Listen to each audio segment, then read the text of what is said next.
بل هو قرآن مجيد في لوح محفوظ.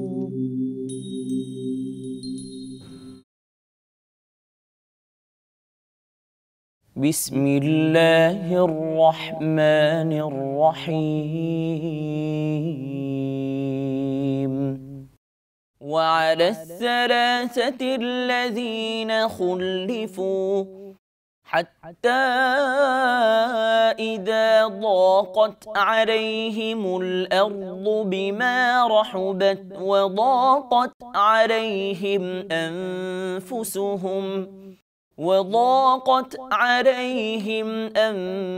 أنفسهم وظنوا أن لا ملجأ من الله إلا إليه ثم تاب عليهم ليتوبوا إن الله هو التواب الرحيم. يا أيها الذين آمنوا اتقوا الله وكونوا مع الصادقين. ما كان لأهل المدينة ومن حولهم من الأعراب أن يتخلفوا عن رسول الله ولا يرغبوا بأنفسهم عن نفسه، ذلك بأنهم لا يصيبهم ظمأ ولا نصب ولا مخمصة في سبيل الله ولا يطؤون موطئا يغيظ الكفار ولا ينالون من عدو نيلا إلا كتب لهم به عمل صالح إن الله لا يضيع أجر المحسنين. ولا ينفقون نفقة صغيرة ولا كبيرة ولا يقطعون واديا إلا كتب لهم ليجزيهم الله أحسن ما كانوا يعملون. وما كان المؤمنون لينفروا كافة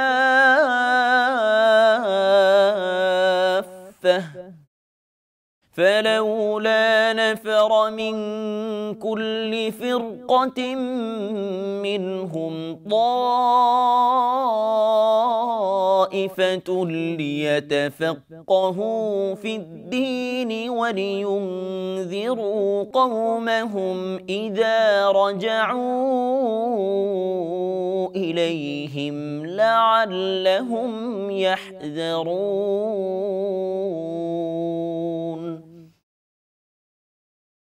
يا أيها الذين آمنوا قاتلوا الذين يلونكم من الكفار وليجدوا فيكم غلظة واعلموا أن الله مع المتقين. وإذا ما أنزلت سورة فمنهم من يقول أيكم زادته هذه إيمانا فأما الذين آمنوا فزادتهم إيمانا وهم يستبشرون. وأما الذين في قلوبهم مرض فزادتهم رجسا إلى رجسهم وماتوا وهم كافرون أولا يرون أنهم يفتنون في كل عام مرة أو مرتين ثم لا يتوبون ولا هم يذكرون وإذا ما أنزلت سورة نظر بعضهم إلى بعض هل يراكم من أحد ثم انصرفوا صرف الله قلوبهم بأنهم قوم لا يفقهون لقد جاءكم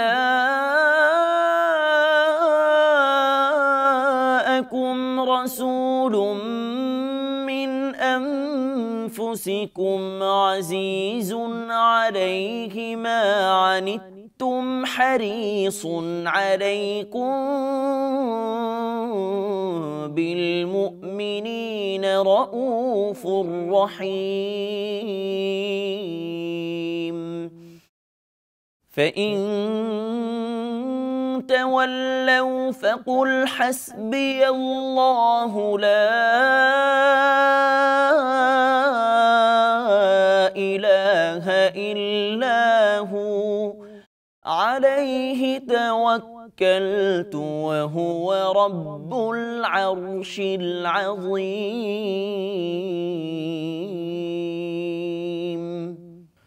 صدق الله العظيم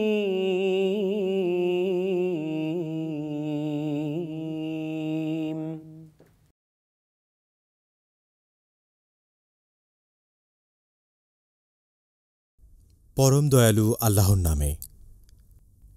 এবং তিনি ক্ষমা করিলেন অপর তিনজনকেও, যাহাদের সম্পর্কে সিদ্ধান্ত স্থগিত রাখা হইয়াছিল, যে পর্যন্ত না পৃথিবী বিস্তৃত হওয়া সত্ত্বেও তাহাদের জন্য উহা সংকুচিত হইয়াছিল, এবং তাহাদের জীবন তাহাদের জন্য দুর্বিষহ হইয়াছিল, এবং তাহারা উপলব্ধি করিয়াছিল যে আল্লাহ ব্যতীত কোনো আশ্রয়স্থল নাই তাহার দিকে প্রত্যাবর্তন ব্যতীত। পরে তিনি উহাদের তওবা কবুল করিলেন, যাহাতে উহারা তওবায় স্থির থাকে। নিশ্চয়ই আল্লাহ ক্ষমাশীল, পরম দয়ালু। হে মুমিনগণ, তোমরা আল্লাহকে ভয় করো এবং সত্যবাদীদের অন্তর্ভুক্ত হও। মদিনাবাসী ও উহাদের পার্শ্ববর্তী মরুবাসীদের জন্য সঙ্গত নয় আল্লাহর রাসূলের সহগামী না হইয়া পিছনে রহিয়া যাওয়া এবং তাহাদের জীবন অপেক্ষা তাহাদের নিজেদের জীবনকে প্রিয় জ্ঞান করা, কারণ আল্লাহর পথে উহাদের তৃষ্ণা, ক্লান্তি এবং ক্ষুধায় ক্লিষ্ট হওয়া এবং কাফিরদের ক্রোধ উদ্রেক করে এমন পদক্ষেপ গ্রহণ করা এবং শত্রুদের নিকট হইতে কিছু প্রাপ্ত হওয়া উহাদের সৎকর্মরূপে গণ্য হয়। নিশ্চয়ই আল্লাহ সৎকর্মপরায়ণদের শ্রমফল নষ্ট করেন না। এবং উহারা ক্ষুদ্র এবং বৃহৎ যাহাই ব্যয় করে এবং যে কোনো প্রান্তরই অতিক্রম করে তাহা উহাদের অনুকূলে লিপিবদ্ধ হয়, যাহাতে উহারা যাহা করে আল্লাহ তাহা অপেক্ষা উৎকৃষ্টতর পুরস্কার উহাদেরকে দিতে পারেন। মুমিনদের সকলের একসঙ্গে অভিযানে বাহির হওয়া সঙ্গত নয়। উহাদের প্রত্যেক দলের এক অংশ বহিরাগত হয় না কেন, যাহাতে তাহারা দিন সম্বন্ধে জ্ঞানানুশীলন করিতে পারে এবং উহাদের সম্প্রদায়কে সতর্ক করিতে পারে, যখন তাহারা তাহাদের নিকট ফিরিয়া আসিবে, যাহাতে তাহারা সতর্ক হয়। হে মুমিনগণ, কাফিরদের মধ্যে যাহারা তোমাদের নিকটবর্তী তাহাদের সঙ্গে যুদ্ধ করো এবং উহারা যেন তোমাদের মধ্যে কঠোরতা দেখিতে পায়। জানিয়া রাখো, আল্লাহ তো মুত্তাকীদের সঙ্গে আছেন। যখনই কোনো সূরা অবতীর্ণ হয় তখন উহাদের কেহ কেহ বলে, ইহা তোমাদের মধ্যে কাহার ঈমান বৃদ্ধি করিল? যাহারা মুমিন ইহা তাহাদেরই ঈমান বৃদ্ধি করে এবং তাহারাই আনন্দিত হয়। এবং যাহাদের অন্তরে ব্যাধি আছে ইহা তাহাদের কলুষের সঙ্গে আরও কলুষ যুক্ত করে এবং উহাদের মৃত্যু ঘটে কাফির অবস্থায়। উহারা কি দেখে না যে উহাদেরকে প্রতি বৎসর একবার বা দুইবার বিপর্যস্ত করা হয়? ইহার পরও উহারা তওবা করে না এবং উপদেশ গ্রহণ করে না। এবং যখনই কোনো সূরা অবতীর্ণ হয় তখন উহারা একে অপরের দিকে তাকায় এবং ইশারায় জিজ্ঞাসা করে, তোমাদেরকে কেহ লক্ষ্য করিতেছে কি? অতঃপর উহারা সরিয়া পড়ে। আল্লাহ উহাদের হৃদয়কে সত্যবিমুখ করিয়াছেন, কারণ উহারা এমন এক সম্প্রদায় যাহাদের বোধ শক্তি নাই। অবশ্যই তোমাদের মধ্য হইতেই তোমাদের নিকট এক রাসূল আসিয়াছেন। তোমাদেরকে যাহা বিপন্ন করে উহা তাহার জন্য কষ্টদায়ক। সে তোমাদের মঙ্গলকামী, মুমিনদের প্রতি সে দয়ার্দ্র ও পরম দয়ালু। অতঃপর উহারা যদি মুখ ফিরাইয়া নেয় তবে তুমি বলিও, আমার জন্য আল্লাহই যথেষ্ট, তিনি ব্যতীত অন্য কোনো ইলাহ নাই। আমি তাহারই উপর নির্ভর করি এবং তিনি মহা আরশের অধিপতি।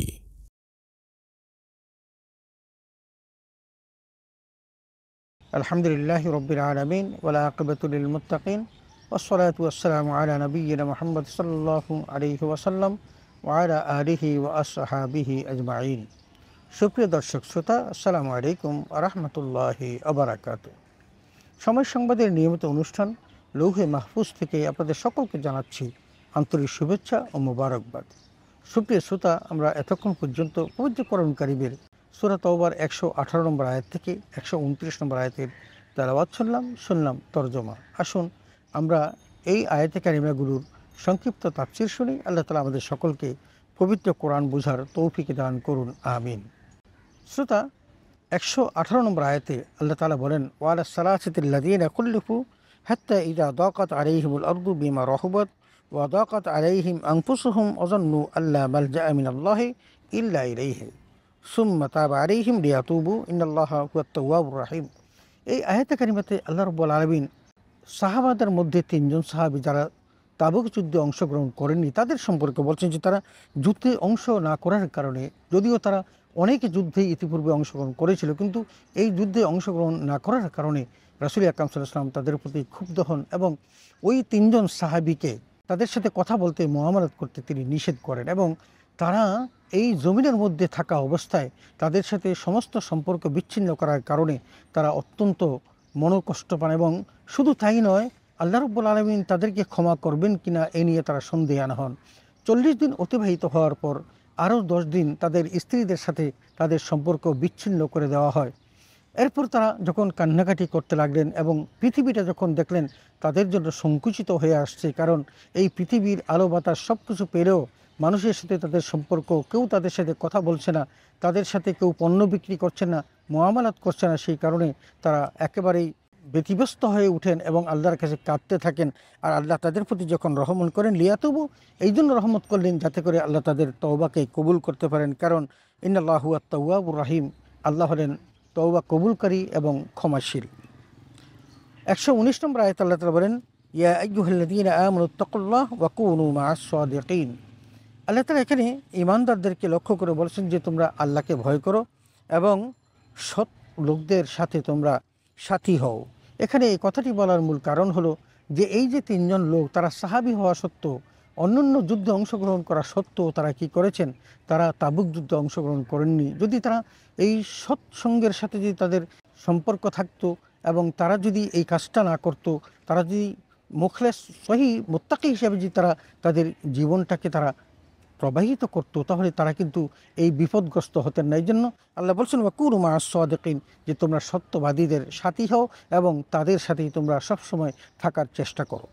120 নম্বর আয়াতে আল্লাহ তাআলা বলেন, মা কানা লি আহলিল মাদিনাতি ওয়া মান হাওলাহুম মিনাল আ'রাবি আন ইয়াতাখাল্লাফু আন রাসূলিল্লাহি ওয়া লা ইয়ারগাবু বিআনফুসিহিম আন নাফসিহি। এই আয়াতটি অত্যন্ত বড় একটি আয়াত। এই আয়াতে কারিমার মধ্যে আল্লাহ রাব্বুল আলামিন মদিনাবাসী এবং তাদের আশেপাশের যে পল্লী অঞ্চল আছে তাদের লোকদের সম্পর্কে বলছেন যে যারা যুদ্ধে অংশগ্রহণ করেনি তারা, এটা তাদের উচিত ছিল না যে তারা আল্লাহ রাসূলের সঙ্গী না হয়, এবং এটাও উচিত ছিল না যে তারা নিজেদের প্রাণ রাসূল আকরাম ইসলামের প্রাণের চেয়ে বেশি গুরুত্ব দেয়। তার মানে তারা তাদের জীবনটাকে বেশি প্রিয় মনে করলো, অথচ রাসূল আকরাম ইসলামের জীবনটাকে তারা অপ্রিয় মনে করলো। এটা তাদের উচিত হয় নাই। যালিকা বিআন্নাহুম লা ইউসিবুহুম জামাউন ওয়ালা নাসাবুন ওয়ালা মাখমাসা ফি সাবিলিল্লাহ। বলছেন যে এই কারণে যে আল্লাহ রাব্বুল আলামিনের পথে তাদের যে পিপাসা, ক্লান্তি আর ক্ষুধা পায়, এবং তাদের এমন পদক্ষেপ গ্রহণ করার কাফিরদের যে ক্রোধের কারণ হয়ে থাকে। বলছেন ওয়ালা ইয়ানারুনা মিন আদুবিন নাইরা ইল্লা কুতিবা লাহুম বিহি। আল্লাহ রাব্বুল আলামিন বলেন যে তারা দুশমনদের হতে তারা যা কিছু প্রাপ্ত হয় এর প্রত্যেকটি সৎ কাজ বলে আল্লাহ বিবেচনা করবেন, কারণ সেখানে তারা যুদ্ধে অংশগ্রহণ করে, সেখানে তারা গনিমত অর্জন করে, সকল কিছুর বিনিময়ে কিন্তু আল্লাহ তারা তাদেরকে নেকি দিবেন, যদিও তাদের কষ্ট হয়, ক্ষুধা লাগে, তৃষ্ণা লাগে এবং অনেক বন্ধুর পথ অতিক্রম করতে হয়। আল্লাহ তাআলা বলছেন ইন্নাল্লাহা লা ইউদিউ আজরাল মুহসিনিন, যে আল্লাহ সৎকর্মশীল লোকদের শ্রম কখনো বিনষ্ট করেন না। 121 নম্বর আয়াতে আল্লাহ তাআলা বলেন ওয়ালা ইনফিকুনা নাফাকাতান সগীরাতান ওয়ালা কাবীরাতান ওয়ালা ইয়াকতাউনা ওয়াদিয়ান ইল্লা কুতিবা লাহুম লিয়াজজিয়াহুমুল্লাহু আহসানা মা কানু ইয়ামালুন। আল্লাহ বলছেন যে আর ছোট বড় যা কিছু তারা ব্যয় করেছে তার মতো প্রান্তর তাদের অতিক্রম করতে হয়েছে, তৎসমুদ্র তাদের নামে লিখিত হয়েছে। তার মানে তারা যাই কিছু দান করেছে, অল্প করুক আর বিস্তর করুক, এবং তারা যে পাহাড় বেয়ে এই কষ্টসাধ্য সাধন করেছে, আল্লাহ তাআলা বলছেন যে এরই সব কিছুই তাদের নামেই লিখিত হবে, যেন আল্লাহ তাদের কৃতকর্মসমূহের উত্তম বিনিময় প্রদান করেন। কারণ আল্লাহ রাব্বুল আলামিনের পথে যে যতটুকু নামবে আল্লাহ তাআলা তাকে ততটুকুর সওয়াব দিবেন, এবং তার বদলা তাকে কাল কিয়ামতের মাঠে আল্লাহ তাআলা ফিরিয়ে দেবেন। 122 নম্বর আয়াতে আল্লাহ তাআলা বলেন ওয়ামা কানাল মুমিনুনা লিয়ানফিরু কাফাতান ফালাউলা নাফারা মিন কুল্লি ফিরকাতিন মিনহুম তায়িফাতুন লিয়াতাফাক্কাহু ফিদ্দিন ওয়া লিয়ুনজিরু কওমাহুম ইযা রাজাউ ইলাইহিম লাআল্লাহুম ইয়াহযারুন। যে আর মুমিনদের এটাও সমীচীন নয় যে জিহাদের জন্য সবাই একত্রে বের হয়ে পড়ে। সুতরাং এমন কেন হয় না যে তাদের প্রত্যেকটি বড় দল হতে এক একটি ছোট দল যারা বহির্গত হয়, যাতে অবশিষ্ট লোক ধর্মজ্ঞান অর্জন করতে থাকে, আর যাতে তারা নিজ কৌমের কাছে ভয় প্রদর্শন করে যখন তারা তাদের নিকট প্রত্যাবর্তন করে যেন তারা পরহেজ করে চলতে পারে। তার মানে এখানে আল্লাহ তাআলা বলছেন যে সকলের জিহাদের ময়দানে না গিয়ে তাদের মধ্য থেকে একটা দল যেন থেকে যায়, এবং তারা ধর্ম চর্চা করে, ধর্ম জ্ঞান করে, এবং যখন ওই যুদ্ধের ময়দান থেকে তারা ফিরে আসবে তখন তাদের কাছে এই দিন সম্পর্কে কথাবার্তা বলবে এবং তাদেরকে অন্যায় কাজ থেকে বিরত রাখার জন্য তারা চেষ্টা করবে। এই কাজটি তাদের জন্য অত্যন্ত প্রয়োজন, এবং এখানে আল্লাহ তাআলা শিক্ষা অর্জন করা এবং সেই শিক্ষার মধ্য দিয়ে মানুষকে অন্যায় কাজ থেকে বিরত রাখার কথাটি গুরুত্ব দিয়েছেন। 123 নম্বর আয়াতে আল্লাহ তাআলা বলেন ইয়া আইয়ুহাল্লাযীনা আমানু কাতিলুল্লাযীনা ইয়ালুনাকুম মিনাল কুফফার ওয়ালিয়াজিদু ফীকুম গিলজা ওয়া'লামু আন্নাল্লাহা মাআল মুত্তাকিন। আল্লাহ তাআলা এই আয়াতে কারিমাতে বলছেন, হে ঈমানদারগণ, ওই কাফেরদের সাথে যুদ্ধ করো যারা তোমাদের আশেপাশে অবস্থান করছে। তার মানে তারা এমন কাফের যারা তোমাদের পাশে আছে, তোমরা যদি তাদেরকে কোনোভাবেই ছাড় না দাও এবং তোমরা যদি তাদের সাথে কঠোরতা অবলম্বন করো তাহলে কিন্তু তারা ভয় পেয়ে যাবে। এবং একথা তোমরা জেনে রেখো যে আল্লাহ তাআলা মুত্তাকিদের সাথে আছেন। আল্লাহ রাব্বুল আলামিন এখানে অন্যত্র বলেছেন মুহাম্মাদুর রাসূলুল্লাহ ওয়াল্লাযীনা মাআহু আশিদ্দাউ আলাল কুফফারি রুহামাউ বাইনাহুম। মুহাম্মদ সাল্লাল্লাহু আলাইহি ওয়াসাল্লাম এবং তার সাথী যারা আছেন তাদের অবস্থা এই যে তারা নিজেদের মধ্যে পরস্পর অত্যন্ত দয়াশীল, কিন্তু কাফেরদের ব্যাপারে তারা খড়গহস্ত। এই জন্য আল্লাহ এই আয়াতে কারিমাতে বলেছেন যে তোমরা তাদের সাথে এমন আচরণ করো যেন তারা বুঝে যে তারা অন্যায় করলে তোমরা তাদেরকে কোনো অবস্থাতেই ছাড় দিবে না। 124 নম্বর আয়াতে আল্লাহ তাআলা বলেন ওয়াইদা মা উনজিলাত সূরাতুন ফামিনহুম মান ইয়াকুলু আইয়ুকুম যাদাতহু হাযিহি ঈমানান ফাআম্মাল্লাযীনা আমানু ফাযাদাতুহুম ঈমানান ওয়া হুম ইয়াস্তাবশিরুন। আল্লাহ বলছেন আর যখন কোনো সূরা অবতীর্ণ করা হয় তখন কেউ কেউ বলে তোমাদের মধ্যে এই সূরা কার ঈমান বৃদ্ধি করলো। এটা তারা অনেক সময় মস্করা করে ঠাট্টা বিদ্রূপ করে বলে থাকেন যে তোমাদের মধ্য থেকে কার কার ঈমান বৃদ্ধি হয়েছে এই সূরা নাজিল হওয়ার কারণে।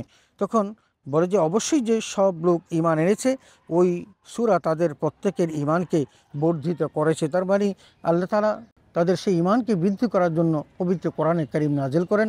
এবং আল্লাহ তাআলা অন্যত্র বলেছেন, ওয়াইজা তুলিয়াত আলাইহিম আয়াতুহু যাদাতুহুম ঈমানা, যখন আল্লাহ তাআলার আয়াতে কারিমাগুলো তারা তেলাওয়াত করে তখন তাদের ঈমান বৃদ্ধি পায়। অতএব অহম ইস্তাবশিরুন, এবং আল্লাহ তাআলা তাদেরকেই আনন্দ লাভ করতে বলেছেন, যে কারণ তারা তো আল্লাহর কিতাব তারা পেয়েছে এবং কিতাবের দ্বারা তাদের জীবনকে আলোকিত করেছে, তাদের ঈমানকে আরও মজবুত করেছে এবং তাদের ঈমান আরও বৃদ্ধি পেয়েছে। 125 নম্বর আয়াতে আল্লাহ তাআলা বলেন, ওয়াম্মাল্লাযীনা ফী কুলূবিহিম মারাদ ফাযাদাতুহুম রিজসান ইলা রিজসিহিম ওয়া মাতু ওয়া হুম কাফিরুন। আল্লাহ বলছেন, কিন্তু যাদের অন্তরসমূহে ব্যাধি আছে, তার মানে যারা রোগাগ্রস্ত, যাদের ঈমান নামক সেই সুস্থতা নেই, তাদের সম্পর্কে বলছে যে যাদের ব্যাধি রয়েছে, এই সূরা তাদের মধ্যে তাদের কলুষতার সাথে কি করবে, আরও কলুষতা বাড়িয়ে দিবে। তার মানে তাদের অন্তরে যে কালিমা আছে সেই কালিমাটাকে তাদের আরও বাড়িয়ে দিবে। আর তাদের কুফরি অবশ্যই মৃত্যুর সাথে হবে। তার মানে তারা যে মৃত্যুবরণ করবে, তারা কাফের অবস্থায় মৃত্যুবরণ করবে। সুতরাং ওই সূরা যদি নাজেল হয় তাহলে দুই শ্রেণীর মানুষের মধ্যে দুটি প্রতিক্রিয়া হয়। আল্লাহর ঈমানদার বান্দাদের ঈমান বৃদ্ধি পায়, পক্ষান্তরে কাফেরদের কালিমা আরও বৃদ্ধি পেয়ে তাদের অন্তরটাকে মেরে দেয় এবং তারা কলুষিত জীবন যাপন করে। 126 নম্বর আয়াতে আল্লাহ তাআলা বলেন, আওয়ালা ইয়ারাউনা আন্নাহুম ইফতারুনা ফি কুল্লি আমিন মাররাতান আও মাররাতাইন সুম্মা লা ইয়াতুবুনা ওয়ালা হুম ইয়াযাক্কারুন। আল্লাহ বলছেন, আর তারা কি লক্ষ্য করে না, তারা প্রতি বছর একবার অথবা দুবার কোনো না কোনো বিপদে পতিত হয়, তবুও তারা তওবা করে না আর না তারা উপদেশ গ্রহণ করে। আল্লাহ বলছেন যে প্রতি বছরই তাদের কাছে একবার বা দুইবার তাদের কাছে কি আসে, তাদেরকে পরীক্ষা করার জন্য বিপদ আসে। এই বিপদে পড়ে যদি তারা তওবা করতো এবং আল্লাহর কাছে ফিরে আসতো এবং তারা সরল পথ অবলম্বন করতো, তাহলে তাদের জন্য কতই না উত্তম হতো। কিন্তু সুম্মা লা ইয়াতুবুনা ওয়ালা হুম ইয়াযাক্কারুন, বলছেন যে তারা তওবা তো করেই না, বরং তারা উপদেশ গ্রহণও করে না। 127 নম্বর আয়াতে আল্লাহ তাআলা বলেন, ওয়াইযা মা উনজিলাত সূরাতুন নাযারা বা'দুহুম ইলা বা'দিন হাল ইয়ারাকুম মিন আহাদিন সুম্মা ইনসারাফু সারাফাল্লাহু কুলুবাহুম বিআন্নাহুম কওমুন লা ইয়াফকাহুন। আল্লাহ বলছেন, আর যখন কোনো সূরা নাজিল করা হয় তখন তারা একে অপরের দিকে তাকায়, কি নাজিল হলো, এর মধ্যে কি বলছে এবং তাদেরকে এই সম্পর্কে কি ধারণা দিচ্ছে, এই সম্পর্কে তারা একে অন্যের দিকে ইঙ্গিত করে এবং বলে যে তোমাদের কেহ দেখছে না তো, তার মানে তোমাদেরকে কি কেউ দেখেছে? কারণ সূরা নাজিল হয়েছে, এখন এখানে কে আছে এগুলোকে কেউ দেখেছে কিনা, অথবা তারা চলে যায়। আল্লাহ তাআলা তাদের অন্তরগুলিকে আলো থেকে ফিরিয়ে দিয়েছেন, কারণ তারা হচ্ছে নির্বোধ সমাজ। তারা এই আল্লাহর কিতাব থেকে তারা আলো গ্রহণ করতে পারে না, আল্লাহর কিতাব থেকে তারা ইবরত হাসিল করতে পারে না, বরং তারা কি করে, ওই আয়াত নাজিল হলে তারা পরস্পর দিকে তাকিয়ে তারা ওখান থেকে তাদের দৃষ্টি অন্যত্র সরিয়ে নেয় এবং সেই স্থান ত্যাগ করে তারা চলে যায়। 128 নম্বর আয়াতে আল্লাহ তাআলা বলেন, লাকাদ জাআকুম রাসূলুম মিন আনফুসিকুম আজিজুন আলাইহি মা আনিতুম হারিসুন আলাইকুম বিল মুমিনিনা রাউফুর রাহিম। এখানে বলছেন যে তোমাদের নিকট আগমন করেছে তোমাদেরই মধ্য থেকে একজন রাসূল, যার কাছে তোমাদের ক্ষতিকর বিষয় অতি কষ্টদায়ক মনে হয়। কারণ তোমাদের যদি কোনো ক্ষতি হয় তাহলে সেই রাসূল যিনি তোমাদের কাছে এসেছেন তিনি অত্যন্ত কষ্ট পান, তিনি অত্যন্ত মনক্ষুণ্ণ হন। হারিসুন আলাইকুম বিল মুমিনিনা রাউফুর রাহিম, এবং এটা হচ্ছে যে তোমাদের খুবই হিতাকাঙ্ক্ষী তিনি এবং মুমিনদের প্রতি তিনি বড় স্নেহশীল এবং করুণাময়। কারণ এমন নবী তোমরা আর কোথাও পাবে না যিনি তোমাদের দুঃখে দুঃখী হন এবং তোমাদের আনন্দে তিনি আনন্দিত হন, পুলকিত হন। কারণ তিনি যখন তোমাদের কষ্ট দেখেন তখন তিনি অত্যন্ত ব্যথিত হন। এমন একজন নবী আল্লাহ তাআলা তোমাদের কাছে পাঠিয়েছেন। 129 নম্বর আয়াতে আল্লাহ তাআলা বলেন, ফাইন তাওয়াল্লাউ ফাকুল হাসবিয়াল্লাহু লা ইলাহা ইল্লাহু আলাইহি তাওয়াক্কালতু ওয়া হুয়া রাব্বুল আরশিল আযীম। আল্লাহ তাআলা বলেন, অথবা যদি তারা মুখ ফিরিয়ে নেয় তাহলে তুমি বলে দাও যে আমার জন্য আমার আল্লাহই যথেষ্ট। তারা যদি তোমার কাছে না থাকে, চলেই যায়, তাহলে তোমার জন্য তোমার আল্লাহই যথেষ্ট। হে নবী, তুমি একথা জানিয়ে দাও। আর তিনি ছাড়া অন্য কেউ মাবুদ নেই, আমি তারই উপর নির্ভর করছি, আর তিনি হচ্ছেন অতি বড় আরশের মালিক। তার মানে মহান রব্বুল আলামিন অত্যন্ত বড়। আমার আল্লাহ তাআলা মহত্ব বড়ত্ব এত বড় যে পৃথিবীর কোনো মানুষ যদি তার কাছে নাও থাকে, আল্লাহ রাব্বুল আলামিন তার ক্ষমতা বলে কাউকে অনেক প্রাচুর্য দিতে পারেন, বিপদ থেকে রক্ষা করতে পারেন, এবং কেউ যদি তার জন্য না থাকে তাহলে আল্লাহ তাআলাই তার জন্য আসেন। অতএব আল্লাহ তাআলা এই আয়াতে কারিমার মধ্যে বলছেন যে লা ইলাহা ইল্লাহু আলাইহি তাওয়াক্কালতু, আল্লাহ ব্যতীত কোনো উপাস্য নেই এবং আমরা তার উপরে ভরসা করছি। হে নবী, তুমি জানিয়ে দেন। অতএব আমরা এই পবিত্র কোরআনের উপর ভরসা করব। রাসূল আকরাম সাল্লাল্লাহু আলাইহি ওয়াসাল্লামের যে বিধান দিয়েছেন আমরা সেই বিধান অনুসারেই চলব। সুপ্রিয় শ্রোতা, আমরা পবিত্র কোরআন কারীমের সূরা তওবার 118 নম্বর আয়াত থেকে 129 নম্বর আয়াতের তেলাওয়াত শুনলাম এবং এরই মধ্য দিয়ে আমাদের সূরা তওবা আজকে সমাপ্ত হলো। এই আয়াতে কারিমাগুলোতে আল্লাহ তাআলা কাফেরদের প্রতি যে খড়গহস্ত হয়েছেন এবং মুশরিকরা রাসূল আকরাম সাল্লাল্লাহু আলাইহি ওয়াসাল্লামের সাথে যে আচরণ করেছে এই সকল বিষয়গুলোকে তুলে ধরেছেন এবং তাদের শাস্তির কথা বলেছেন। পক্ষান্তরে তার সত্যাশ্রয়ী যে উম্মতগণ রয়েছেন তাদের সাথে তিনি যে আচরণ করবেন সে কথাগুলিও বলেছেন। এবং সর্বশেষ যেটা আমরা জানতে পারি যে আল্লাহ তাআলা তার সত্যাশ্রয়ী মানুষদেরকে এই কোরআন মোতাবেক জীবন গঠনের কারণে তাদেরকে জান্নাত দিবেন। আসুন আমরা এই কোরআন মোতাবেক জীবন গঠন করি, জান্নাতটা বিধন্য হই। আল্লাহ তাআলা আমাদের সকলকে সে তৌফিকে দান করুন, আমিন। ওয়া আখিরু দাওয়ানা আলহামদুলিল্লাহি রাব্বিল আলামিন। আসসালামু আলাইকুম ওয়া রাহমাতুল্লাহি ওয়া বারাকাতুহু।